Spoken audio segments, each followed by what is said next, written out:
Hello and welcome, ladies and gentlemen, to Commbox Live. I'm Behram Kazi, who you can find at Def Mango on Twitter. With me is my mate Rob Barron, who you can find at Moso Judge on Twitter. And we are here to review Day 10 of the T20 World Cup, all three games in their entirety. It only makes sense to start with Australia versus Sri Lanka, because Sri Lanka have defeated Australia by 8 wickets and 12 balls to spare, a full 2 overs at Palekele, and Australia are hanging by a thread now. They're relying on other results, Rob. Zimbabwe need to lose twice, and then Australia need to comprehensively beat Oman to make it to the Super 8 stage on net run rate. And what a horrific campaign it's been for the Aussies. Wonderful news, isn't it? Great to see. We saw both Australias today. We saw the big, strong men that hoof it everywhere when the pitch is flat and the ball is hard. And we also saw the terrified, discombobulated, clueless Australians when the ball started to turn. And they were so far ahead of the game. They were 93% in that game. And then they lost a wicket. And then the wheels came completely off. 97 for none after 8 overs. And then the ball turned a bit and they were like, oh dear, now what happens? Now what do we do? Now what do we do? Nobody could do anything. I mean, Marsh and Head both did it. They're both 200 pretty much, strike rate, smacking it everywhere. Both got 50 off 25 roughly. Cameron Green, really funny. Tim Davies been injured for ages, not up to it today. The rest couldn't do anything. And they got 180 and everybody thought, well, they still got 180 and it was turning, so they'll probably be all right. But they've only got Zampa, who had a bad day. And Maxwell and Connolly aren't the guys. So, and Nissanka iced it. You know, a lot of people have been talking Nissanka up for quite a while now. I know Mark Machado's got big shares in him. He was awesome. He was awesome. Like they scored the same amount of sixes as Australia did. And it felt like Australia were hitting on every other ball at the start. So, yeah, they got comprehensively outplayed. Bearing in mind that not only have they not got Hasaranga, Patharana only bowled 4 balls.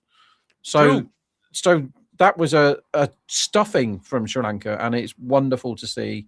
Hopefully, Australia don't get really lucky with maths and end up qualifying, because they don't deserve. Well, I mean, Australia have gotten a bit unlucky with injuries, but they've stuffed up big time over here, losing to Zimbabwe first, and now Sri Lanka really bossed that chase, and Australia never were really in it in the second innings. I feel, apart from that first over or second over where Kusal Janit Pereira falls.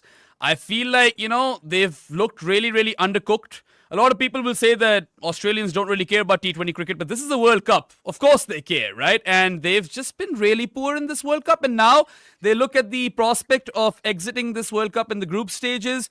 I mean, it could still happen that Zimbabwe loses 2 games and Australia mutilate Oman to make it on net run rate, but the odds of that look highly unlikely. You were telling me they're 3%? That's what the odds makers are saying? Yeah, 3% to win the World Cup now.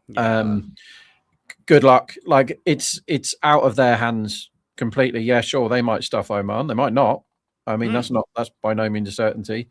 But the guys that backed Australia at 4-1 for this World Cup are under it a bit, which is what they were at one point. Yeah, I think somewhere in Australia, the great cricketers, boys, would really be having a meltdown right now, right? Like, I mean, this has been an absolute, I don't even know how to describe it. It's been a shambolic performance by Australia in this T20 World Cup. And I actually thought of them as contenders when Josh Hazlewood was deemed fit to play this World Cup. But he isn't. They've got a really big bowling attack. Zampa was someone they were relying on. He went for plenty of runs today. Let's start by talking about Pathum Nissanka. You said that Mark Machado has been talking him up. Another one of our colleagues, Shayan Ahmed Khan, he's been writing pieces on Pathum Nissanka. Finally, he comes good, and I mean, what a sublime knock. 32 ball 50, 52 ball 100. He was unbeaten on 100 off 52. Runs away with the Player of the Match award as well. And it's the first century of this edition of the T20 World Cup. And what a century it was. We were absolutely treated to a fine knock by Pathum Nissanka, who pulls him like crazy, right? Pull him like Pathum is what we say. It was just a delight to watch, honestly. He was great. It was well measured. He didn't miss out on many bad balls, which is a great skill to have. He was good against the odd good one that Australia bowled. He timed his innings to perfection. There was even an inevitability about how he got his 100, because that was no chance with 5 overs left. And he reeled that in no problem whatsoever. he just seemed he smashed Bartlett for 6, didn't he, in the first over? And that was the criticism that he used to have. Everyone was like, well, he's too small. He doesn't hit enough sixes. He hasn't got the guns. What he actually has, because he's such a brutal timer of the ball, that he can clear the 80-meter boundaries these days. His hitting was ridiculous today. Yeah. And Australia didn't have any answers to it. They didn't know who to bowl to him, and they didn't know where to bowl to him, because he looked today like a guy without a weakness, is what he looked like, really. You know, there wasn't... And even his celebration is ice cold, right? Like, he looks like a guy without a weakness when he stretches his arms and then shushes everyone. I love myself some Patham Nasanka. There's a very interesting super chat over here by Akshu Dhavala, who says there's a lot of rain scheduled for the Zimbabwe-Ireland match tomorrow, so Zimbabwe might not need to do anything to qualify, and that is true. Yeah, I mean, right, let me look if at that game is rained out, then that's it for Australia. Time for them to pack their bags, but not quite, because they have the last game of the group stages versus Oman. So they're going to have to stick around and, be mopey, I suppose. That'd be funny. India. That'd be funny. Yeah, I've just looked. I didn't see that, so thanks for the chat. But firstly, I'd love to get some sleep on one of these days of the World Cup. So that'd be nice if that one's rained off. That would really be nice. Also, good toss to win for Sri Lanka. Dasun Shanaka knew it would be a flat pitch, although the pitch started to turn in the first innings. But then Dew came around, and he would have known that Dew would come around. So chasing was the obvious call. He decided to field first. Sri Lanka did benefit from the toss, but I mean, the way Australia were playing, there was no reason that they finished with just 181 on the board. They had an extremely explosive power play, right? Like, Australia was 70 for no loss after the power play. And then they were 104 for no loss after 8.2 overs. At the 15-over mark, they were 151 for 4 still. So they could have at least gotten to 200, but they're bowled out for 181 in 20 overs. And the way they just crumbled in what they now call the finish overs, that was a spectacle on its own. And there and then I said on the live that I was on that, Sri Lanka have every chance of chasing this now, because I feel like this was a 200 par total sort of surface. Well, yeah, with the Dew, they probably did need the 200 to stop Sri Lanka marching on. They still would have fancied themselves to defend the 180, but nobody really stood up. And they are paying a bit for selecting people that aren't in form. Cooper Connolly, I'm looking at you here, because he was the guy. Like, what's he doing in the team? Why does he play for Australia? He's averaging less than 7 in T20, isn't he? And they make some interesting changes. I know that Steve Smith has been shipped to Sri Lanka as an injury replacement for George Hazelwood, but Mitch Marsh came in, of course. Skipper finally played a game. Him, Cooper Connolly, and Xavier Bartlett, they replaced Matt Renshaw, the best batter for Australia from the previous game, along with Dwarshuis and Kuhnemann. So they've sacrificed one frontline spinner for a Cooper Connolly, who really isn't finding his feet at this level. They've gotten in their captain for their best batter in the previous game, which is fine. And then Bartlett for Dwarshuis, I feel like, all right, that's okay. But, I mean, Australia will really be kicking themselves right now, because this is something that I feel like no one really expected. Yes, they weren't looking like semi-finalists after the injuries, but, man, everyone expected them to qualify for the Super 8s.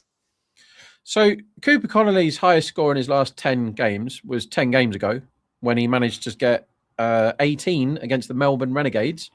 So since then, he has had 7 out of 9 single-figure scores, and the other one was 11. So he should not be in the team at the expense of Renshaw, who's been awesome.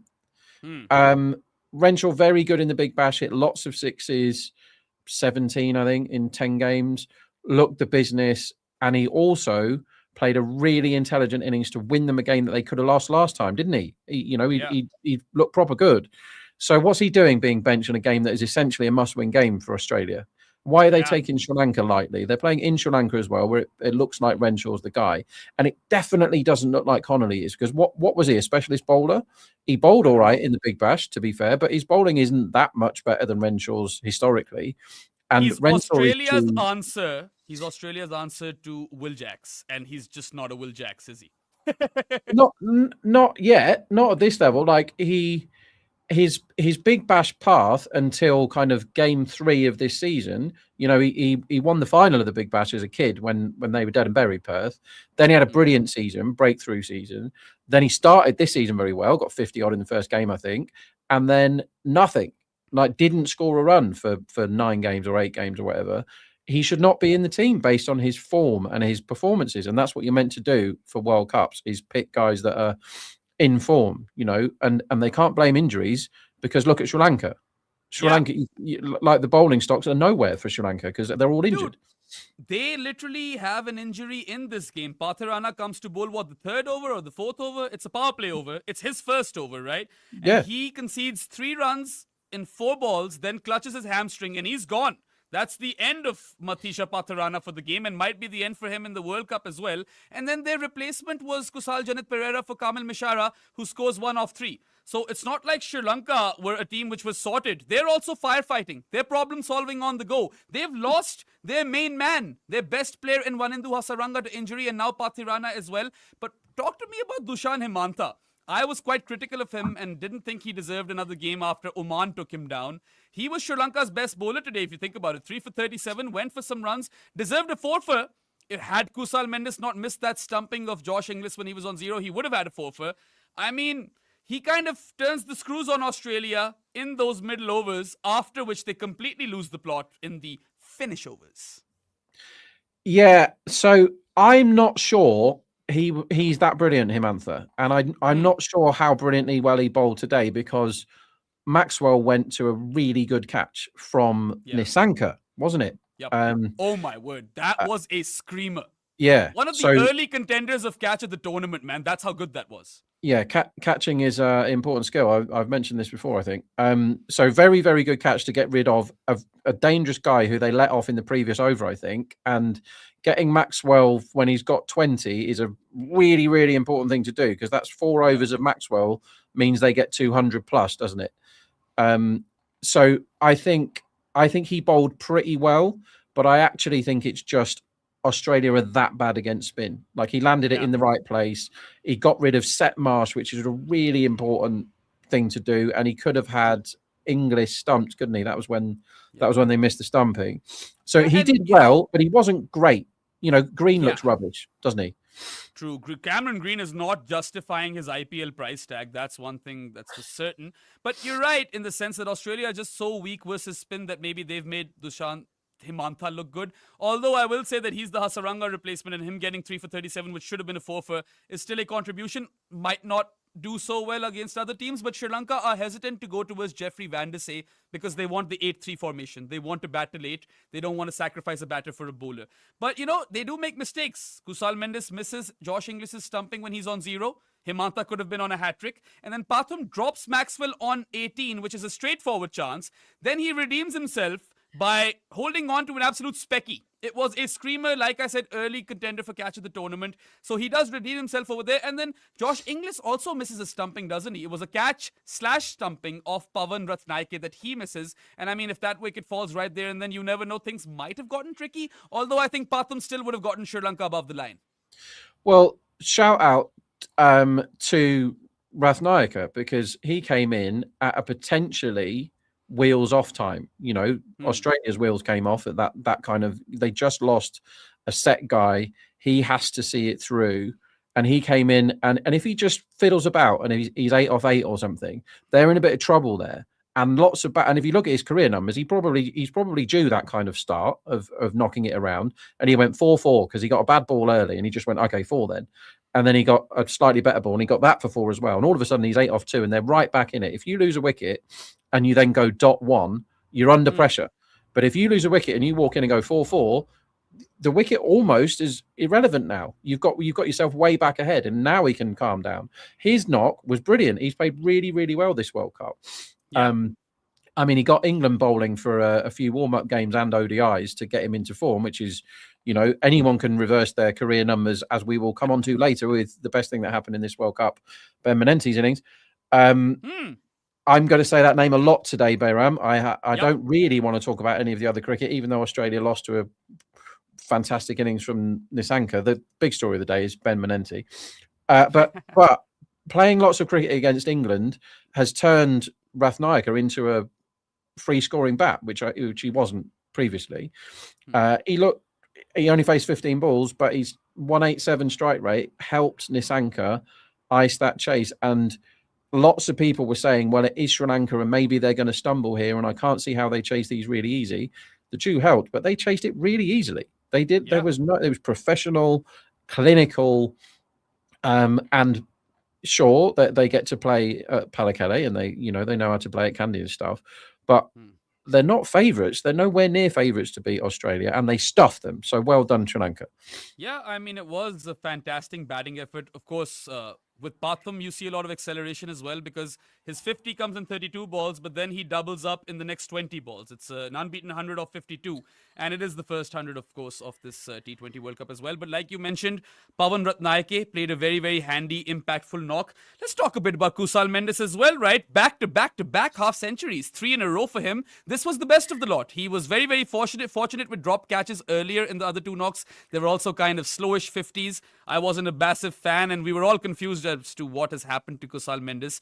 But today he scores a 35 ball 50 and ends up with 51 of 38. He provides the glue at the start to kind of give Pathum Nissanka some confidence as well because he was batting faster than him. And if you look at Sri Lanka's chase, we say that we bossed the chase because they literally did. In the power play, they were 61 for fun. Not 61 for fun, even though they were fun, but 61 for 1 after the power play. Australia 70 for no loss. 9 runs ahead and 1 wicket better. At the 10 over mark, Sri Lanka 93 for 1 and Australia were 104 for no loss and 8.2 overs. So they were way ahead over there. Even at the 15 over mark, Sri Lanka 141 for 2, Australia 151 for 4. Australia scored 30 runs and lose 6 wickets in the finish overs, whereas Sri Lanka chased the target down with 2 overs to spare in 18 overs, right? It really is the difference if you think about it. The death overs batting or finish overs batting by Australia, which cost them this game, I feel. It was poor bowling as well. But had they gotten to 200, 210 that we thought they surely would have, this could be a different result and they'll really be kicking themselves. Well, their run line got up to 230 plus Australia. So they got 50 less than what they were due at one point. That's a huge deal.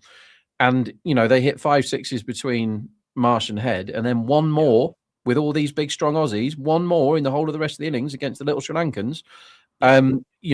Maybe more time playing cricket, less time in the gym looking at your own muscles, perhaps, because, Sri Lanka iced it. And Kusal Mendes' knock today will be forgotten, but it was very important when you're chasing 180 that you don't get in a mess, that you don't lose wickets, you don't get behind the rate. And he just ticked over.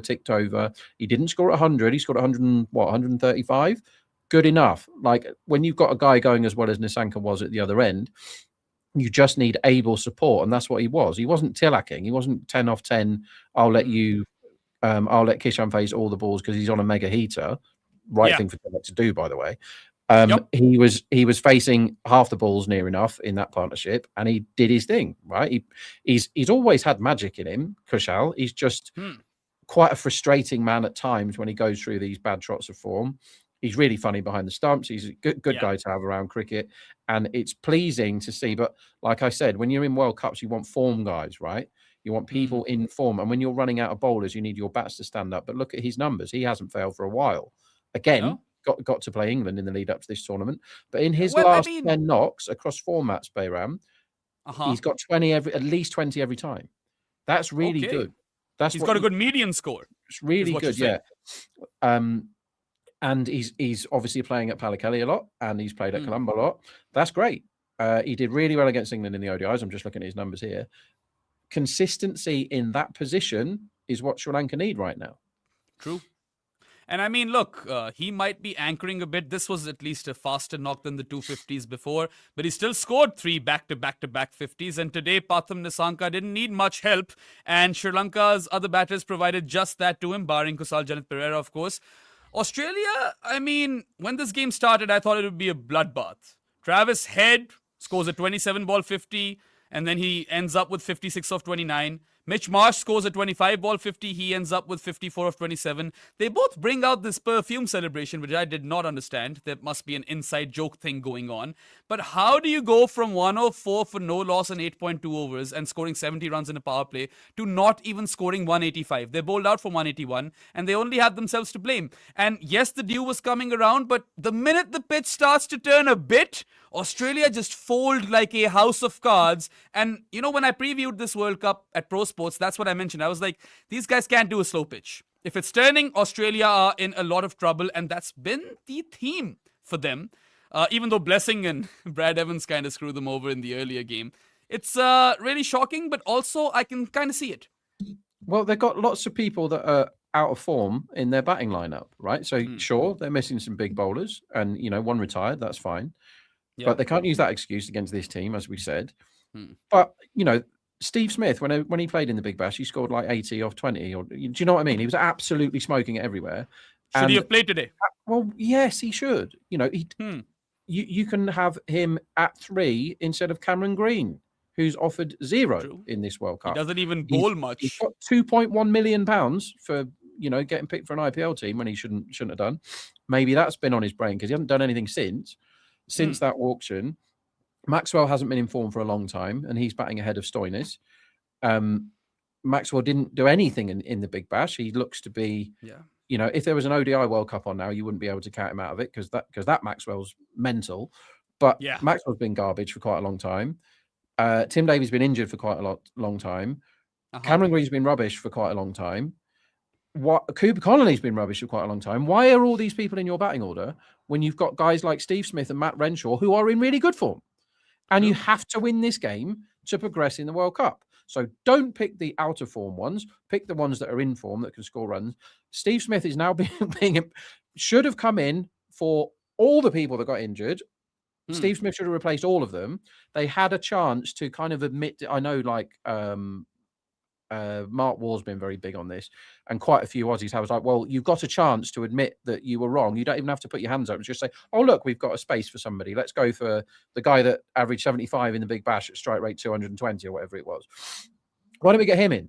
And they didn't until now. He's going to end up probably having to go against Oman when they're out. That's really funny that Steve Smith does that in this tournament. But it's their own fault, right? They've got players that are some of these teams. West Indies aren't allowed to play Pooran because of money and the board and retirement and stuff, right? It's disappointing they can't get him on the park. But Australia are allowed to play Smith and Renshaw. And Renshaw is informed this week. And Steve Smith has been absolutely gunning it every time he plays a T20. So, tough Australia. Goodbye. Thanks for coming. Yeah, I mean, they will be hoping and praying that there's no rain tomorrow in the Zimbabwe Island game. And, I mean, Australia aren't that team who are relying on other results to qualify, but that is the case this time around. I think 92 was the last time they were relying on other results. But anyway, this is a shocker. And Zimbabwe surely win one out of their next 2 games. And if there's a washout, then that's it for Australia. As Rob Barron said, you play your informed players. There's no reason to drop Renshaw when he scored 65 or 44 in the previous game. He was your best batter. And you could have slotted in Steve Smith as opener, and maybe Mitch Marsh could have dropped it first drop. And Cam Green couldn't have played. But they did not do that. And they've lost to both Zimbabwe and Sri Lanka. And they are literally hanging by a very, very fragile thread. And let's see if they can somehow survive this. The odds makers don't think so. But we've got 2 more games to review over here. We're done with the first one. You got watching Commbox live with Behram and Rob Barron. Go nowhere. We will be back after this very, very, very short ad break. Cricket fans are smarter than ever before. But what they're offered is clickbait, lazy punditry, and SEO noise. Commbox is for people who actually love the game. Smarter analysis, real conversations. Commbox, the game lives on.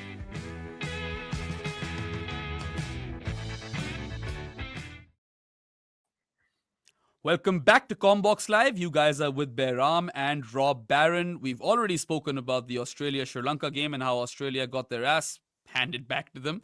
So if you're just joining, you can maybe go all the way back and listen to that stuff. We're moving towards the England game. I convinced Rob to be on the show because I was like, I don't want to talk about England with anyone else. They did manage to defeat Italy by 24 runs and they have qualified for the Super 8 stage, but they have not looked convincing at all. This was another unconvincing win, Rob, and they're not inspiring a lot of confidence to progress past the Super 8 stage, aren't they? No, England are rubbish, and they are. It's quite a large sample size now. Italy had a good go. They never really looked like winning because every time it was like, well, if this one goes for 6, this is on. They lost the wicket. And then it happened again. And they just kept stumbling, which was a real shame.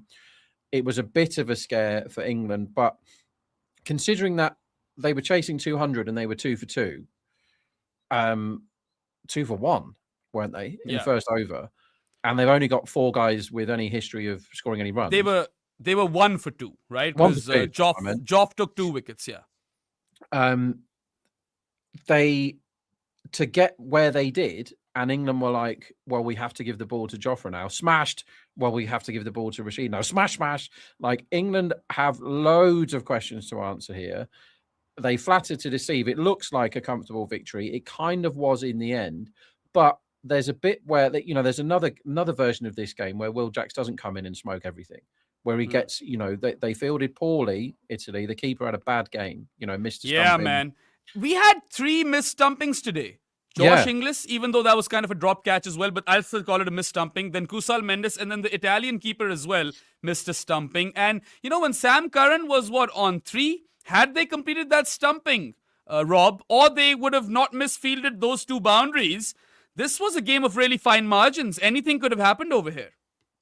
Yeah, and when you're the lesser team, you've got to field like legends, and they didn't. You know, there was one appalling misfield that turned a dot into a 4 at a really crucial stage. Yep. Then there was another one that should have been a single, and they got 4 off that. They bowled 8 wides. They missed the stumping, and after the missed stumping of Curran, when he was 3 off 7, he got 20 off his next 10, I think. And on such moments, you can't afford, when you're Italy, to let England get 23 runs. You can't afford that. You have to feel like demons. Everyone switched on. And there's no excuses for the ones that went for 4. Somebody said, oh, well, they're not professionals. This guy works in a pizza shop or whatever. It doesn't matter. Like, anyone that's ever played sport would have stopped that ball from going for 4. The only thing that's missing there is concentration. Like, if the ball goes straight through you, you're not concentrating hard enough. And this is or you're concentrating too hard, which comes to, you know, you're so hyper-focused that you can't focus on the, you know, you Brendan McCullum and forget to watch the ball against Mitchell Starc in the final or whatever. So unlucky, but they could have beat England today. England were there for the taking. If a big team played England today, they wouldn't have let them off the hook as Italy did. It's a real shame, but the batting from Italy, considering they lost 2 of the top 3 in the first over, was insanely good. It was, wonderful hitting. It was incredible.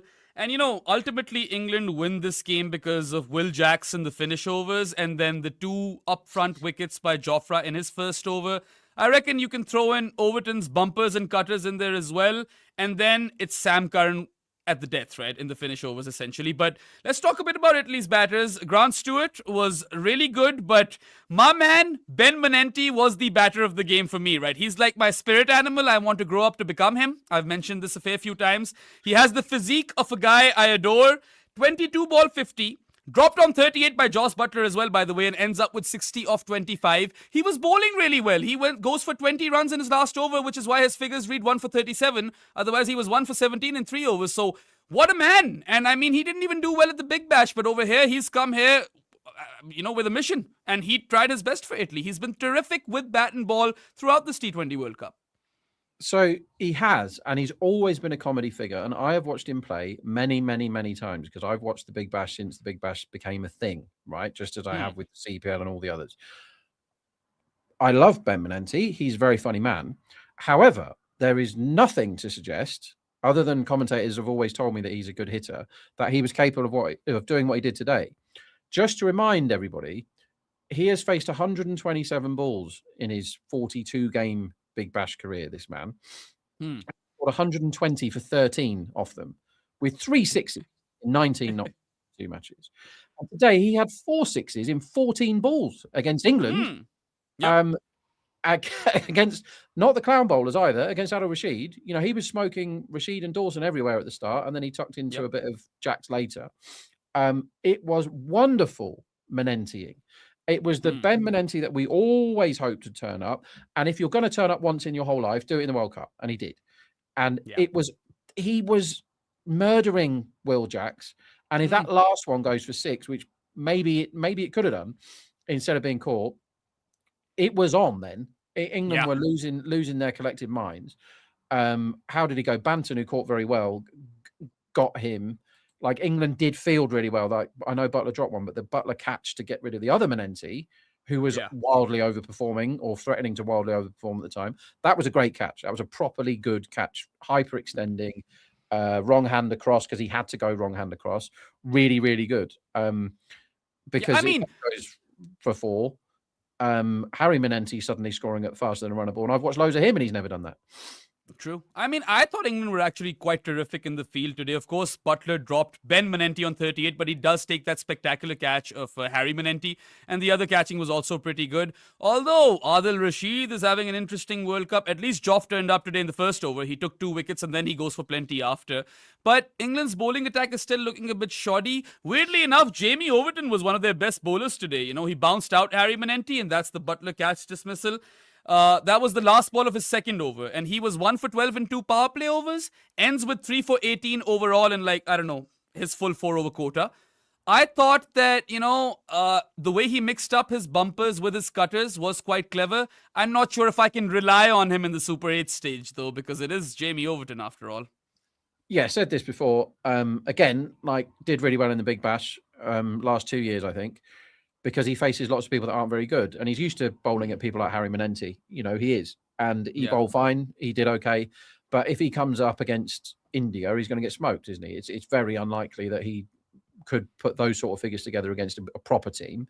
All due respect to Italy, who played like a proper team today. Like, I didn't know Grant Stewart had that in him. He was great. Really good. You were asking the question, right, on our group, and he surprised all of us. Grant Stewart, I mean, the way he takes down Adil Rashid in that over, that was really something. And I mean, if you think about it, when Adil Rashid goes for 19 runs in that 18th over, I believe, and Italy at that point needed, 30 of the last 2? It's Sam Curran who wins England this game. He takes 3 for 22 in his 3 overs, some good death overs bowling. What is up with Harry Brook, the captain? He looks like the Cole Palmer of cricket to me, because he continues to toss the ball to Will Jacks. I think you bowl Jacob Bethel ahead of Will Jacks, if anything, and you don't even need Jacks to bowl. You've got Dawson as well in there, right? But he continues to give him the ball. He continues to get whacked for runs. Sam Curran should be bowling 3 overs at the death. You don't use him entirely. He gets 3 for 22 in 3 overs. So, and sure, he gets the toss right. I feel like England should have won the toss and elected to bat first. You're playing an associate team. Outbat them out of this game. It's the Eden Gardens. I don't know, man. I feel like England's eventual downfall in this tournament might have to come down to some stupid decision making. Or the fact that they're a rubbish team. But the thing is, Brook was given the job because England think he's their best. England erroneously think he's their best white ball player and will be for ages. So they've banked on him for the future. And he's not a good captain, clearly. He doesn't have a particularly great cricket brain, as we went through the other day. Certainly not on the evidence that he's given us so far. We can't conclude that he's a good cricket thinker. But what you can hope, and what all the other ones did, Root was never a particularly good captain, and nor was Cook, and nor was Strauss, and all these other guys that were made white ball England captains, is at least learn on the job a bit, right? If you're not a natural captain like Michael Vaughan was, then learn on the job. And he got told in the last game that you don't throw the ball to Will Jacks when he's getting spanked, and then he did it again. So the definition of idiocy is doing the same things over and over again, expecting different results. He's not getting different results, so maybe somebody can sit him down. This is the thing about this relaxed coaching environment that they found themselves in, is no one seems to be accountable. Like, if you do something rubbish, learn, don't do it rubbish next time. We all go through that in our daily lives, don't we? You make mistakes, you try not to do them again particularly if the next thing turns up like in a couple of days. You're like, oh right, I saw this the other day and I did the wrong thing, now I'll do the different thing. But Brook doesn't do that, nor the coaching staff. Have had blood on their hands for quite some time, but continue to drive, chip and putt their way through these jobs somehow. Good luck to them, but the fans are going to run out of patience soon, because England should have lost to Nepal. Today they had enough to beat Italy. They nearly buggered it up, but they got stuffed by the Windies. It feels like a proper team deals with England properly in this World Cup, and then they have to start thinking about what they're doing with this team, because it is a shambles. We can't get past that. If you think about it, Sam Curran saves them twice, right? Versus Nepal in the last over, and today again with his death overs bowling. His 3 for 22 was really clutch. Kaushal Talpadi says, most funny thing is England, who have played worse, are through to the next round. I think that's a joke on Australia, which is really funny. I agree. So like I described, man, England were proper bailed out in this game by Will Jacks's explosive 50. Then you've got Sam Curran's death overs. Jamie Overton overall did really well today with the bumpers and the cutters. And then, of course, there's those 2 wickets that fall in the first over to Jofra Archer. But if you think about it, if you look at the phase-wise approach over here, right? England were 56 for 2 in their power play. Italy 47 for 3. So Italy were worse off in the power play. At the 10 over mark, Italy have recovered. They're 84 for 3. England are 82 for 3. At the 15 over mark, England are 124 for 5, I believe, and Italy are 136 for 5. So they're actually ahead. But in the death overs, I mean, Italy kind of crumbled. They're bowled out for 178 eventually in the full 20. England score a lot of runs. Let's just put it that way. They get to 202 for 7. And at the 13 over mark, right after the current stumping is missed, England are 107 for 5. You're thinking 170, 180 tops. They score 95 runs in the next 7 overs and lose 2 wickets. And that's all down to Will Jacks scoring an unbeaten 53 of 22. Walks away with player of the match as well. He's been one of their best batters, honestly, because the Nepal game, he plays the knock, which is the difference between the both teams, or both of the teams. And today he plays a knock, which is the difference between both teams. So, I mean, he might not be a bowler at all. You just do not bowl him, but he's kind of bailing them out low down in the order consistently. Yeah, he batted great. And he's pretty scary when he gets going. It's a long ball and he hits them quite regularly when his eye's in. And his eye's in at the moment, fortunately for England. There's a lot to like about Will Jacks. The T20 player. I think England are quite, I don't know whether I don't want to use the word clever, but they seem to have found him as a finisher now. One thing that England are probably still the best in the world at is death hitting. England are brilliant at that. They have lots of people that are very good at it. They've got some power, but they've also got quite a lot of technical skill in the way that they score mega runs at the end. And sometimes 12 and over doesn't get you out of trouble, but 16 and over definitely does.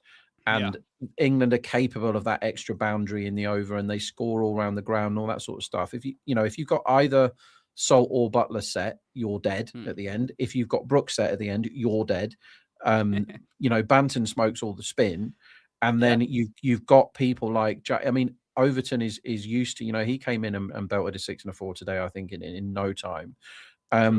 It's a bit like the old school West Indies, where if you don't actually bowl them out, they're going to keep hitting sixes. And England are very good at that.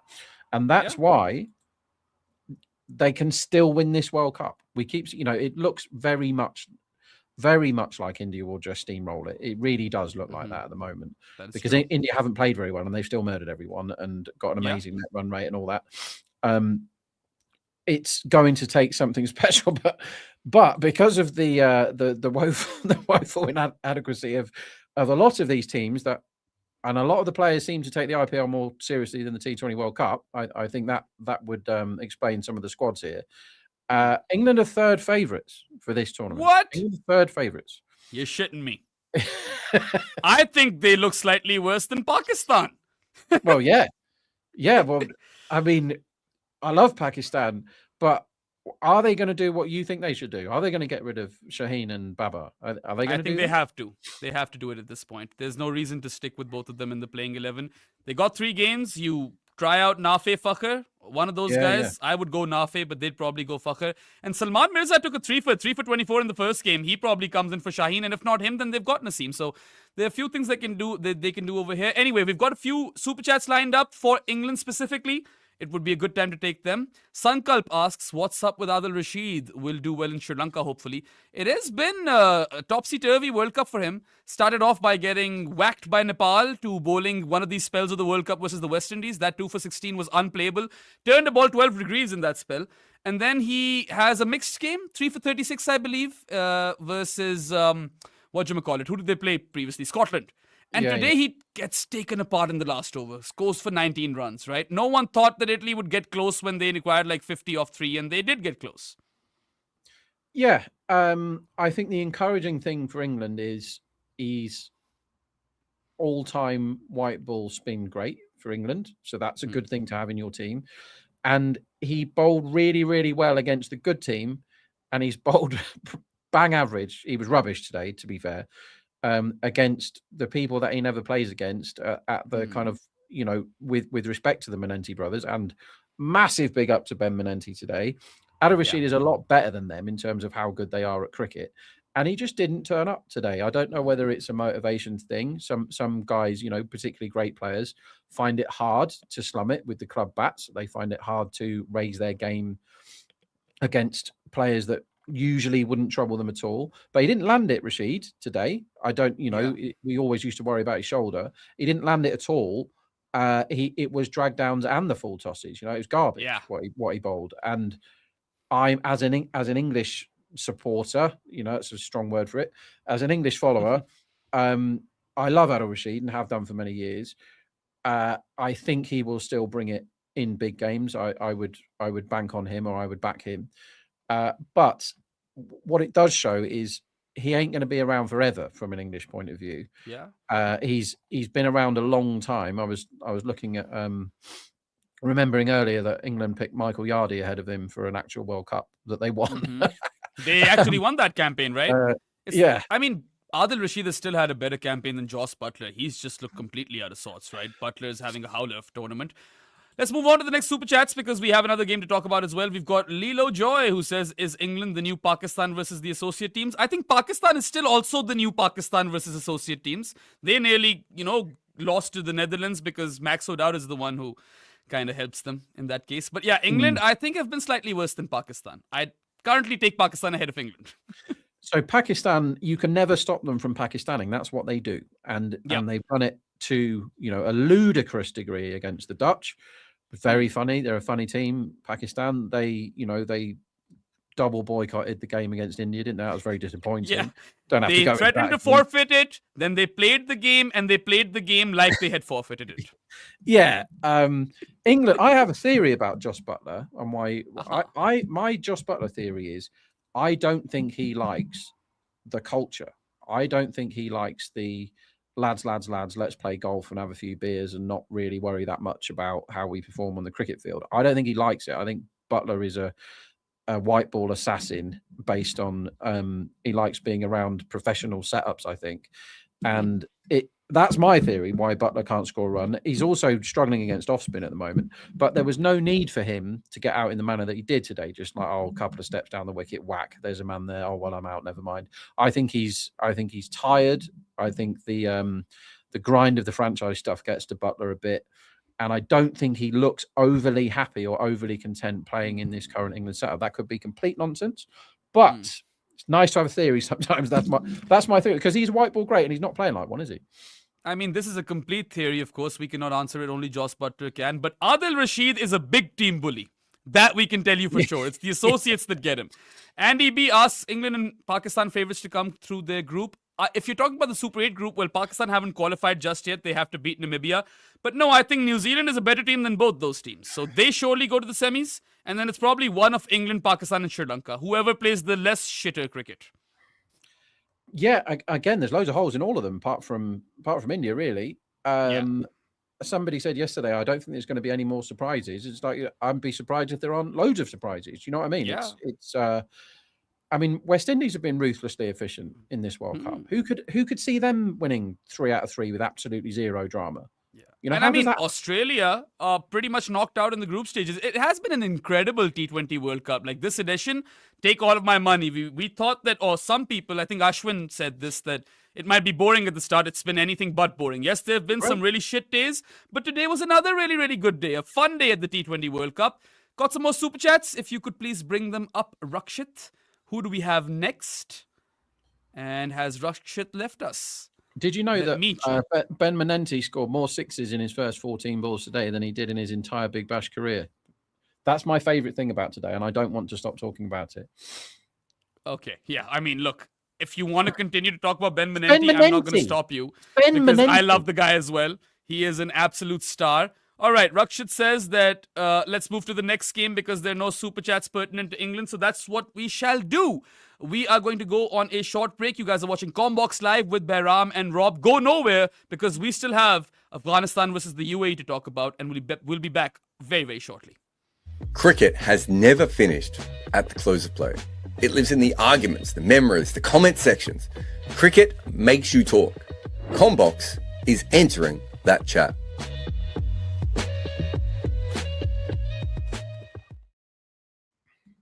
Welcome back to Commbox Live. You guys are with Behram and Rob, and we are covering day 10 of the T20 World Cup in its entirety. We've covered the last two games. Let's go towards the first one. Afghanistan defeated the UAE by 5 wickets and 4 balls to spare in what turned out to be quite a nervy game in the end, I suppose, Rob. Afghanistan won the toss at the Kotla. Rashid Khan elected to field first, and I mean, the UAE were looking so good, man. They were 55 for 2 after the power play. They were 93 for 2 in 10 overs, and they didn't even get close to doubling up. In the last 10 overs, they just managed 57 runs, right? Or 67 runs. They end up with 160 for 9. Even at the 15 over mark, they were 114 for 5. So had they scored like 60 runs in the last, I don't know, 5 overs, they could have gotten to a better total. And I suppose 170 was a winning score over here, potentially, versus Afghanistan. So they stuff up the last 10 overs of their innings, and that costs them. Yeah, so I watched this game. There were a few bits where they could have done better. I thought they dug themselves out of trouble really well. They were 13 for 2 after 2 overs. And you're thinking, well, if Wasim's gone early, that's really bad for this team. And then Sharafu, who looks better and better every time I watch him, did a kind of anchory 130 type, let's get the lads out of trouble. And Sahib was excellent, really good. Oof. And you think, so they went from what, 13 for 2 to 95 for 2 or something. And then the wheels came off a bit. They don't have the power down the order. I thought Afghanistan bowled quite well, but they looked pretty hopeless towards the tail. The hit wicket was quite funny, wasn't it, off Rashid Khan? That was a shame that they only got 160 and they didn't get 170. But then they got Gurbaz out immediately. And that's a really good thing to do if you want to stop Afghanistan from chasing 160. Because I'm going to stop you right there. Smoke it. Go ahead. I'm going to stop you right there because, as you mentioned, Junaid Siddiqui, who was a really, really expensive purchase at the ILT20 as well, by the way. He bowls both power play overs and death overs for the UAE. He strikes with a second ball, removes Gurbaz. His power play figures are 1 for 7 in 2 overs. And he ends up with 2 for 23 in 3.2 overs. They don't even complete his quota. He should have been bowling the penultimate over. Why are you giving him like 4 runs to defend in the last over? That was criminal stuff by Mohammad Wasim, the captain. Yeah, it was my main note on the game is the resource management there was so bad. There was fielding mistakes, as there tends to be in close games. The team that doesn't feel very well loses. But you had to bowl him earlier, his third over, because Afghanistan were icing the chase. So you have to bring your gun back to kill it. Like if India have got Bumrah waiting, with 2 overs to spare, and you're getting away from them, they damn well go back to him, don't they? And go, sorry, Jasprit, you've got to sort us out. We're in danger here. And nobody seems to, in the world of cricket, have a concept of how likely teams are to win games.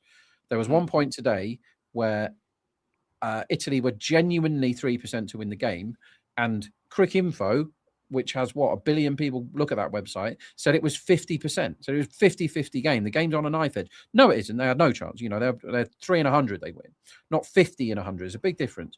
But if somebody was sat with one of these teams and said, look, we're 5% to win this game, Ellis should have bowled again today. He bowled 2 overs, did really well. Like, he's been quite good. First game he was brilliant. They didn't go back to him until they'd lost. And I think if somebody goes, look, we're 50% to win the game here, and we have 2 jackpot overs up our sleeve, is now the time? Or do you want to wait until you're 40%? This is the quandary that India faced against South Africa. When do you bowl Bumrah in that final? What can he dig you out of? But he's an all-time great, right? We're talking about the UAE team. They've got a gun bowler who's bowling really well, got loads of wickets already in the tournament. He's gotten a fifer in the previous game. He took 5 for 35. When you're 5% to win the game. Maybe when you're 50 or maybe when you're 40, but you can't have the guy not bowling out because you've already lost. Like, why is one? You've got 4 precious overs to bowl, and you bowl one of them when the team needs 4 to win, and the guy's striking at 200. Then like me and you could get 4 off the last over. Do you know what I mean? Like just by running really fast, says the 20 stone man. But they mucked that up badly, and again. When you're the inferior team on paper, you've got to do smart stuff. And that is a coaching stroke captaincy problem that somebody needs to be going, lads, if we get hit in 1 more over, there's no point having a good bowler. We've already lost. So he must bowl right now. And big teams don't understand this, but when the game's unfolding and we're just sat there going, well, Siddiqui has to bowl. Why isn't he bowling? I said this so early in our chat dinner. I was like, why aren't they bowling this guy? Like they're going to be much more likely to win if he bowls. And this is the stuff that coaches miss over and over again. The people running these cricket teams are like, what your job is to make your team more likely to win the match. That is literally your job. And if Callum says that my job is to make everybody happy, it ain't. It's to get better results for your cricket team. And your job is to do the right things at the right time. And there's no answer that justifies doing what they did with Siddiqui today. Lalchand Rajput is the coach of the UAE. He's a pretty big name, right? And he's had a very illustrious career as well. He's coached India to a title as well. I think he was the coach in 2007, right? The T20 World Cup. He's coached Zimbabwe, if I'm not wrong. Now he's coaching the UAE. So that was a rookie mistake. Also, this was a drop-free game, and I was congratulating you in the chat. But then as soon as that message comes through, as soon as I text that, what was it? The 16th over, the Simranjeet over, right? There was a chance in the deep. And then there was a cotton bowled opportunity. They don't qualify as drop catches, but had the UAE done something over there, this could have gotten tricky. Well, it was the 6 over the guy's head, Sohail, I think, who was 2-3 yards in off the rope. I hate that so much. When they're slogging and you are the man that fields on the boundary, you stand on the boundary. If you stand 3 yards in and it goes over your head for 6, if he was stood on the boundary, it would have hit him in the chest. And it's an easy catch. You know, remember the Stokes catch that everyone says is brilliant against Pakistan? There's no way he should have been stood there. It's the easiest catch ever if he stood where he's meant to be. No, that like, again, you have to field properly if you're going to beat the team that's better than you. And they were fielding great. They did fine. You know, they caught well. But at crucial times, that it's such a big difference, a wicket and a 6. 6 gets them going even further. The wicket stops, is -6, and the guy's out, and the new guy has to come in and do stuff. It's such a critical thing. And you can get yourselves wicket. I don't know whether it's the coach's fault or the captain's fault, that kind of stuff. You know, somebody's got to be around. There's some member of staff that can interject there, because it's difficult to see everything if you're a captain on a cricket pitch and go, well, you know, why is that guy not stood on the right? Somebody must be able to shout out, listen, mate, you can't stand there. Like I used to watch England a lot when I was younger, and watching Kevin Peterson field, you know, a prodigiously gifted athlete, he dropped so many catches. I'll tell you why he did, Bayram, is because he wasn't watching the cricket. He was always thinking about himself and batting and bloody rhinos or whatever. And he's looking around like this, and he's wandering around in the wrong place. And I'm in the crowd going, Kevin, can you look at the ball that you're meant to be stopping? You're at cover. Like, stop the ball. Like look at it when the batsman's lifting the bat up and pointing it in your direction. Stop looking at people in the crowd. Like, concentration's a big deal, but someone must be responsible for this sort of stuff, Bayram. Yeah, I mean, it's interesting, you know, this was a good fielding game for the most part, and then there's that one over, the Simranjeet over, where they had 2 chances, which could have been half chances, or had they been standing in the right position, at least the one in the deep could have been caught. Similar to Italy, they caught so well, but then there's those 2 misfields that go for 4, and the missed stumping chance of Sam Curran, which ultimately does prove to be quite fatal.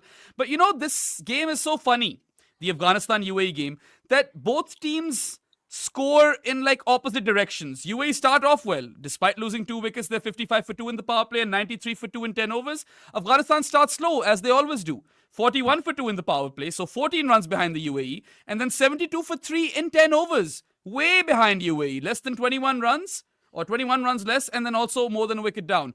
It's funny how at the 15 over mark, Afghanistan are 109 for 4. UAE are 114 for 5. And that's where I feel like the quality of Afghanistan's hitters comes through.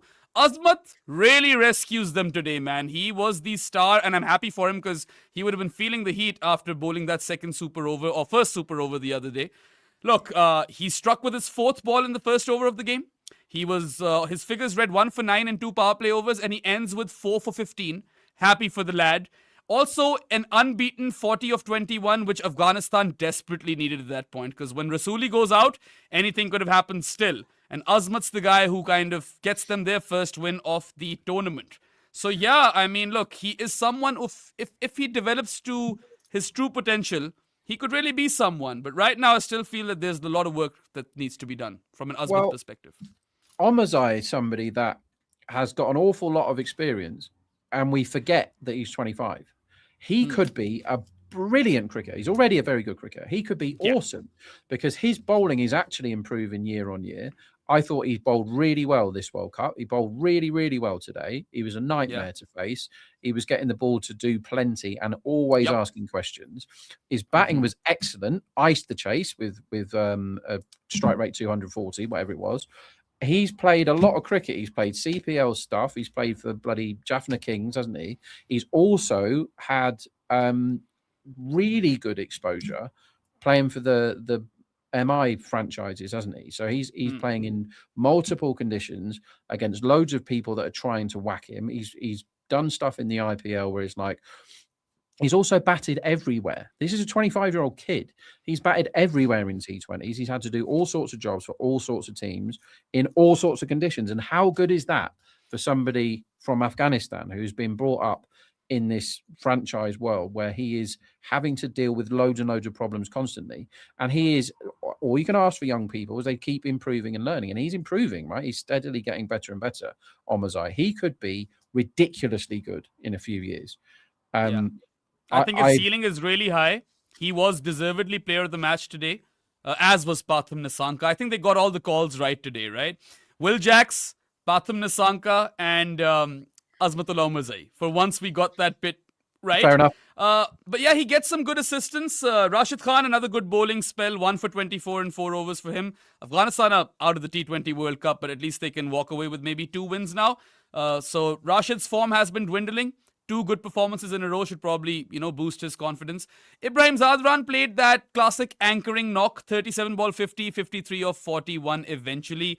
And maybe they needed that in a 160-odd chase, right? But it was Azmat who really makes the difference. And then again, the way that Afghanistan choked the UAE in the last 10 overs of the first innings, that really is where the game is won. But let's talk a bit about our lad with the crazy eyes, right? Sohaib Khan. He's got back-to-back 50s now in this T20 World Cup. This one came in 37 deliveries. He scored 68 of 48. And as you Wasim got out early. He's UAE's best batter. The fact that Sohaib has raised his hand and said that I'm going to do the business in 2 games on the trot, that really is impressive. I have never seen this guy before. First time. And I quite like him.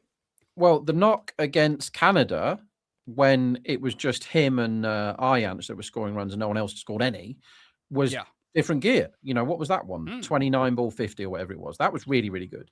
But today, again, he's had to do it when the other guys, the guys that you're expecting to get all the runs, didn't. So he's got to go, well, I'll do it then. Wasim didn't get anything, and Ayance, who batted with him the other day, got none. So it was class. It's good to see people that you don't watch much bossing it on the world stage, and that's what this is. The World Cup is the world stage.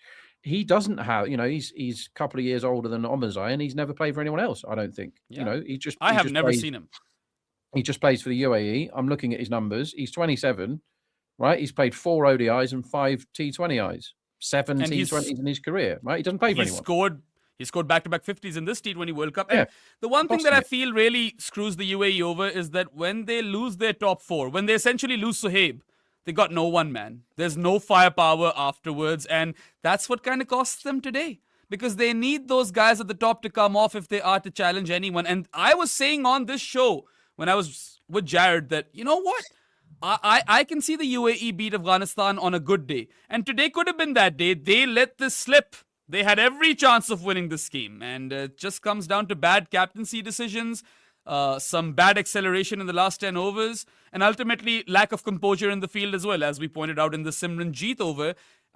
And there was a really fun comment over here by Amu, who says, should we call him Simran Lost? Because Jeet means win in our language. Oh, does it? Sorry. Okay.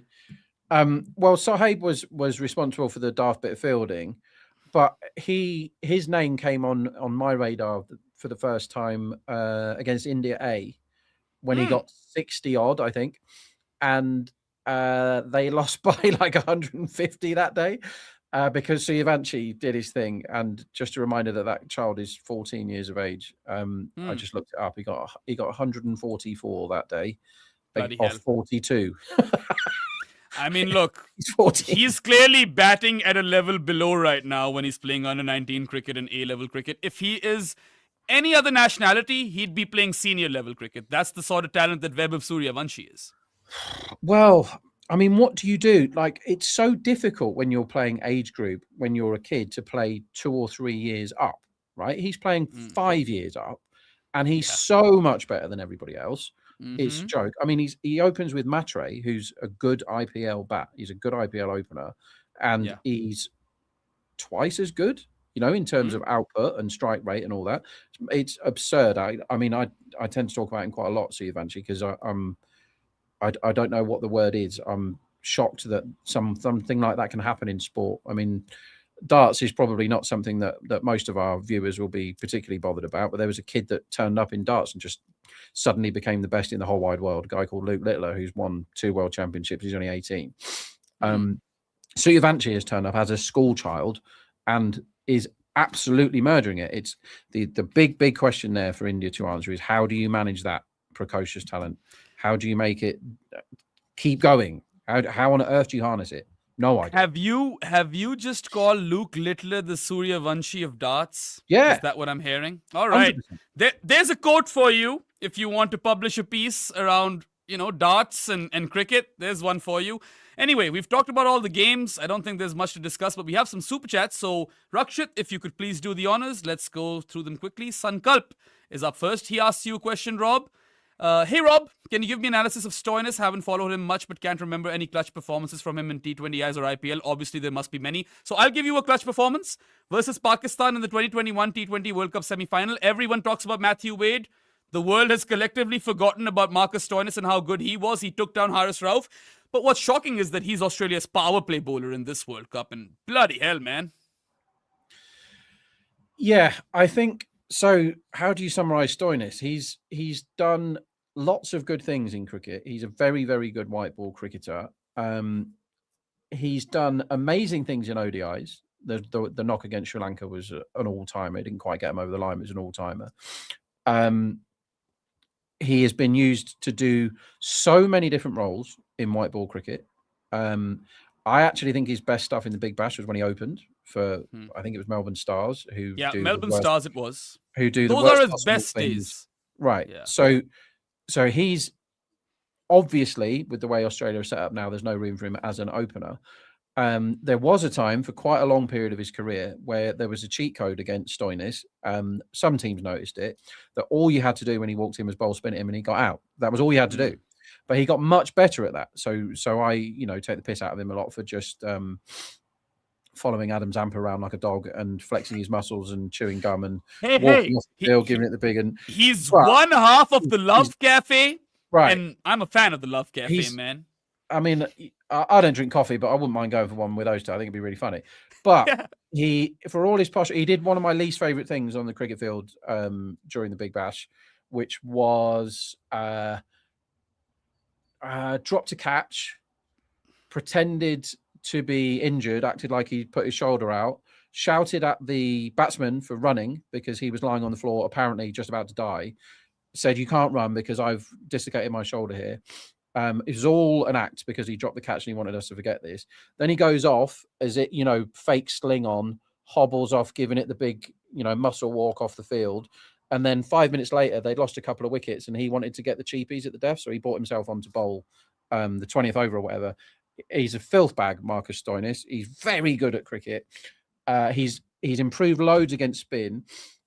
I think it must be quite difficult for him to know what his role is because it changes so often.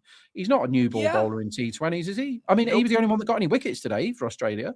Yeah, I mean, look, he had a decent game in the last one, right? He was probably the best bowler alongside Cam Green, which is weird just to say those words. I feel like he's a good utility cricketer. You probably look at him as bits and pieces right now, but it's not to say that he's never been good. He's not peaking. He's past his prime. But like I said, man, go watch the highlights of the 2021 T20 World Cup semi-final versus Pakistan. Matthew Wade takes down Shaheen with those rampy scoops, but Stoinis does a lot of the damage before that, man. And that's a really good version of Haris Rauf that he pummels. Anyway, let's go on to the next super chat. We've spent far too many minutes on Marcus Stoinis. Blue Eagles asks, is Dubey the Indian Evan Galbis or actually good at cricket? Would you guys take him on England or Pakistan? I think Shivam Dubey is quite good when it comes to bashing spin. He was elite in the 2024 IPL, I want to say. And then he kind of lost that, but recently he has destroyed Ish Sodhi and he looks to be a good spin basher again. I don't quite rate him as a bowler, although his threat level is 84, which is more than Rabada and Janssen and 9 less than Jimmy Neesham, so you can place that however the hell you want to. I think he is a bit of an Evan Galbis though, because India want to stretch out their batting order as much as they can because they've got Akshar and Hardik. They've got those 2 players who are 4 players packaged into 2. I think it works for India. Shivam Dube on an awkward pitch can also give you some overs, but they are definitely trying to not Evan Galbis it when they play that deeper batting lineup because, they've Galbised it before. 2023 ODI World Cup final. I don't think that he would get in my team if I was an India selector, that guy. I would find ways to get other players in that I think are better than him. If you want to elongate, you can go spin. You can go. I know Washington's injured, but you can go Washington. You can do all sorts. You could go Parag. You can get Jaiswal in the team and drop someone else down. You get Sanju in the team. Like there's so much you can do because India have got ludicrously good players. You know you could open Suryavanshi if you wanted to, and slide down one of the openers. You can do anything. Where you can afford. I think you can afford to have Dubey in your team if you're India, rather than having him as one of the best 11 players in India. Do all Indians think he's in their best 11 players? I don't. I think his bowling's crap.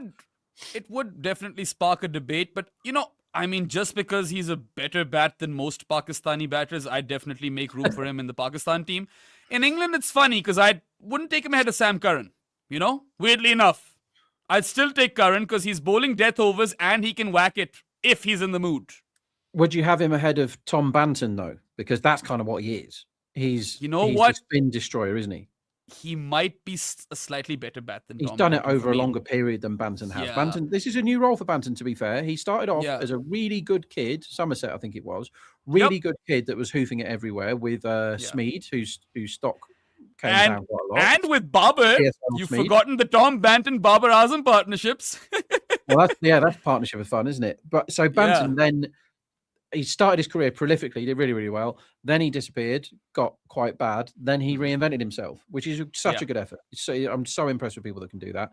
And then he comes back as a number 4, and he's one of the only England guys that you could say was in really good form. It's probably him and Jax are the 2. Dubey, he wouldn't get in my India team, but I understand why he's in it. And as somebody that is a spin basher, when he's on, his spin bashing is unreal, isn't it? It's such powerful hitting. He's such a strong, beautifully clean hitter of the ball as well. It looks really good. He did something the other day that he never does, though. He ran down the pitch and smacked someone for 6. Did you notice that? He never used to do that. He used to. And you know what? Boots on, didn't it? When he was having that season at Chennai, I think a couple of IPL seasons ago, he was also bashing pace. So he was really a hot commodity. He was getting the loudest cheers after MS Dhoni.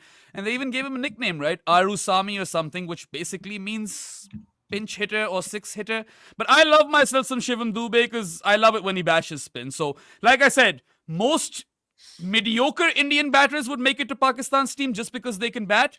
And in England, he would probably replace Tom Banton for me because I do rate him slightly higher. Although I like Banton. It's not like I don't like him.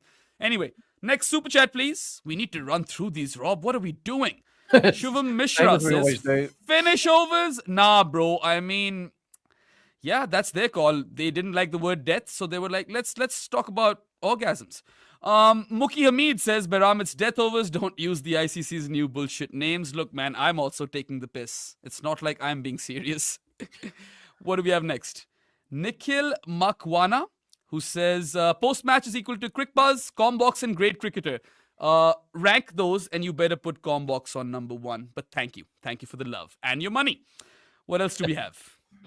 We've got Nikhil Makwana again, who says or asks, US better chances than Pakistan. They could lose on net run rate. So there is some rain in the forecast for the Pakistan-Namibia game. But dude, although I do believe that Pakistan are capable of losing to anyone, and barring India, they can also beat everyone at this World Cup in these conditions in particular. I feel like they're that sort of a team. But surely they win the Namibia game, right? Right, Rob? Well, no, I'm not saying surely with Pakistan for anything. I'm not, even when it's already happened, you can't say they're sure to do something with Pakistan. Yep. But if they lose to Namibia, they deserve to go home, right? And absolutely, that's what will happen. So Pakistan right now, the US boys will be partying because they've just bought themselves a few extra days. Till Wednesday, they've got nothing to do. Yeah, they just have to wait. I mean, I was talking to Rakshit about the USA before the start, and a few years ago, nobody knew who they were. So they've done brilliantly well. Hosted a World Cup. They've won half their games at this one. Like, good on them. They won the last two as well. Batted brilliantly the last. They got 200 against India, didn't they? They did really, really well. Yeah, the one thing that actually works for Pakistan versus Namibia is that it's not at the Premadasa, it's at the SCC or SSC. And Pakistan have won twice at the SSC. They know those conditions better than Namibia. But you never know. Erasmus and Willem Myburgh and Lofty Eaton just completely spin a web around Pakistan and they lose. Anything can happen. If Namibia set Pakistan a total of 150 to 160, things could get very interesting, although they should win that one, Pakistan. But you never know with them. All right, we've got one more super chat to go from Sudeep Roy, who asks, do you guys think Patham's overall numbers are worse than his talent? It is mismanagement of his talent or just because he plays in a weaker side? Sudeep Roy, what we often do in cricket is that we look at overall numbers where we should be looking at the sample size in the last 1 year or 2 years. Go check out Patham's record. He's done so well. He's improved heaps. Yeah, not much more to add to that, really. Like, he is brilliant, and he has started developing the one bit of his game that wasn't as strong as a lot of T20 openers these days, which is the power hitting. I don't think he's ever going to be that guy that just stands there and smokes it everywhere. I mean, there's a piece that we've written on Pathum Nissanka. There's probably a video essay as well. You can go check those out. We really rate him, and we feel like he's a guy transformed, and I love to watch him bat. His pull shots are to die for. Pull him like Pathum, baby. But just look at his numbers since 2024 onwards in T20 internationals. They're brilliant. And what are they? Tell us. Okay, in front of you. Yeah, I can get them. So basically, his consistency is when you look at his numbers. There was a long series against New Zealand, West Indies, Bangladesh. These are very different teams in very different conditions, and he's just getting 25 plus every time, and then 1 in 4 he's getting a lot, and that's so big. It's such an important thing that you're open at. Like, a lot of the openers that we have now are failing 1 in 3. They're getting ducks because they come out and try and smoke everything from ball one. And if you do that in World Cups, when you come to World Cups and your openers don't come off, you're bang under it. Look at what Butler's doing at the moment. When you've got a consistency guy, which is what Nissanka is, his run line when you're betting is always high, Nissanka, because he's so good at getting 20, 25. Whereas, are you really going to be banking on Brandon King or, any opener really, even Mitch Marsh? If they're not in form, there's a lot that can go wrong when you just stand there and bash. Salt as well. Salt's had a couple of low ones, hasn't he? He's just remarkably, like listen to this run here: 79, 32, 26, 11, 54, 39, 19, 50. There's no failures here. 52, 90, 37. I'm just reading numbers out now, but it's a really, really good consistent effort over 2 years of T20. He did recently start to fail, in that tri series versus Pakistan, and he had that good knock versus India in the Asia Cup, but not much around that knock. However, look at how much he was striking at before this run starts. Around, less than 130, and now he's close to 150. That's improvement. So whenever you look at records, look at recent records to kind of get a bit more perspective. Anyway, let's move on. We've got some more super chats while we were ranting about Pathum. Sukhi Khan Duja. I am so sorry, buddy. I know I've butchered your name. I rate Patidar against spin. He should be in the squad. For who? You've got Pandya, Dubey, Akshar Patel. All of these guys are spin bashers. I love Patidar too, but who'd you bring him for? Over Rinku, perhaps? I think the captaincy in the IPL probably hindered him a little bit. He was supreme spin murderer. And then he developed the ability to bash pace as well. And if you'd have asked me 2 IPLs ago, I'd have said, you need this guy. You need to find a way to get him in your team. And at the time, India were persisting with the old guard still. And I was like, Patidar is a gun. He's an absolute jet, and he's bossing it. But he had a broken hand, didn't he, at one point in the IPL? And that also hindered him a bit. He tried to bat through it because he was the captain. I think it was a little bit too much responsibility for him when... bearing in mind, he's not a kid, though, Patidar. It's fair enough to give someone the captaincy who's 30, 31, whatever he was. He's 32 now. He's probably missed the boat in terms of playing World Cups for India. It's disappointing. He's freakishly talented, that guy. I think he's amazing, obviously, but Rinku is there to slam pace at the death, right? So you probably have to look at someone like Shivam Dubey, who makes room for Patidar. And Dubé bowls a bit. So I think he misses out. He would probably, if he was fit and had good numbers behind him recently, which I don't think he has, he probably would get in ahead of Dubé for me for his all-round bashing. But Rinku is somebody, Rinku didn't even play in the World Cup, did he, last time? He's a guy that is incredibly consistent when he only faces an average of 7 balls. Rinku, incredibly consistent at getting 20 off those 7. He's that great. Is such a huge thing to have. Also, let's not forget the fielder you get in Rinku Singh. He's everywhere. Yeah. He covers more ground than footballers, man. It's insane. And then he does the little swimming thing. I love his celebrations as well. Anyway, last 2 super chats. Batteries dying. Let's go, Rakshit. Nikhil Makwana says Pakistan could win and still lose on net run rate, though. No, they cannot. If Pakistan win, they are through. So if they lose, they are also out because the USA's net run rate is a lot better than Pakistan. So it's a win or loss situation, do or die. And if Pakistan beat Namibia, they are through. Next one, please. All right. Yashar Mal asks, Behram, when you started with Jared, your beard was full color. Is your gray hairs caused by barber or this job? Everyone just gets gray hairs, man. I honestly don't even care when Pakistan lose. A lot of people are taking the piss out of me on social media, calling it my team, this, that, the other. Everyone who works at Commbox loves cricket. For us, the overall arcs and narratives are greater than any one team's performance. I sure do get happy when Pakistan do well. I am not devastated when they lose. Go watch me in yesterday's show after the game, right? If I was a very strong fanboy, I would be dead. Shubham Mishra with the final super chat says, for post-match stuff, we've got Commbox analysis. Great cricketer. He finds them funnier than us. We disagree. What? Yeah, and Crick Buzz, except when Harsha and Pommy are on. I like Harsha and Pommy. I don't think they're bad. But anyway, it's subjective, and thank you for your money and for your support as well.